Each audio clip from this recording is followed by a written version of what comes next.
नमस्कार मित्रांनो, मी राजेंद्र रेडेकर। भगवद्गीतेचा पहिला अध्याय आहे अर्जुन विषाद योग आणि पहिल्या अध्यायाचा पहिला श्लोक आहे जो धृतराष्ट्र संजयला विचारतो। संजय म्हणजे कोण? ज्याला दिव्य शक्ती प्राप्त असते की तो जे युद्ध चालू असतं कुरुक्षेत्रामध्ये ते लाईव्ह बघू शकत असतो। आता हे ऍक्च्युअली तो त्यावेळेस बघू शकत होता नव्हता हे कथेचा भाग आहे, फक्त ऍक्च्युअली बघू शकतो याच्यावर जर कोणी म्हणेल की ऍक्च्युअली जर बघू शकत होता तर तो मूर्खपणा आहे। ते कथेचा भाग आहे की ते लाईव्ह तो बघू शकत होता। तर धृतराष्ट्र मेन जे मर्म आहे भगवद्गीतेचं ते समजून घ्या। तर धृतराष्ट्र संजयला विचारतो की कुरुक्षेत्रामध्ये काय चाललंय, असं नाही विचारत। तर तो काय विचारतो संजयला की कुरुक्षेत्रामध्ये पांडू म्हणजे त्याचा भाऊ, धृतराष्ट्राचा भाऊ, पांडूचे पुत्र आणि माझे पुत्र यामध्ये काय चाललंय हे पहिल्या श्लोकमध्ये विचारतो संजयला। म्हणजे ह्या पहिल्या श्लोकवरूनच लक्षात येतं की ते मुलं भावाचे मुलं आहेत आणि हे कौरव जे आहेत म्हणजे दुर्योधन आणि बाकीचे जे 100 कौरव आपण म्हणतो ते त्याचे स्वतःचे मुलं आहेत आणि ते पांडूचे 5 पुत्र, त्यांना पांडव म्हटलं गेले। तर हे 5 पुत्र आणि हे पुत्र ह्या दोघांना तो भिन्न मानतो।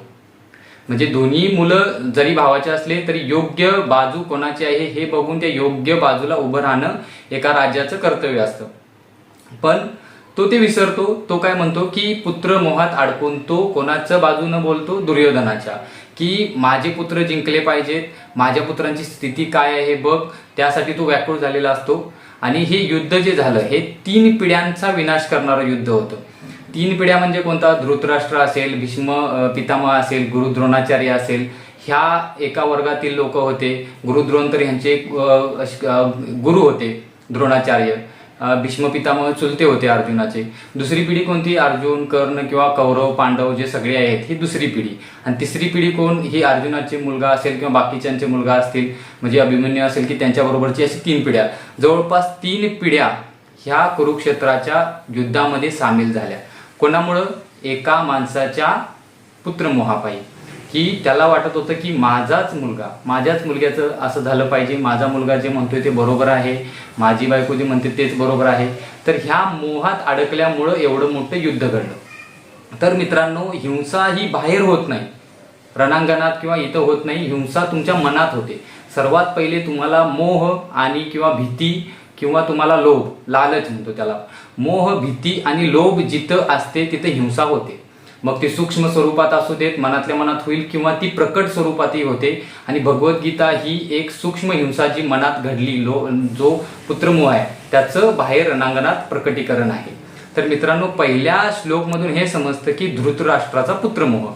तर भगवद्गीता ह्या पुत्रमोहाला पासून आपण कसं सुटू शकतो, कारण पुत्रमोह आपल्याला एका वाईट दिशेलाच नेतो, ज्यातून आपल्याला असह्य प्रमाणात दुःख प्राप्त होते। तर आपल्याला हे जर नको असेल, पुत्रमोह म्हणा किंवा लोभ म्हणा किंवा भीती म्हणा, ह्या गोष्टी ह्या हिंसा घडवतात।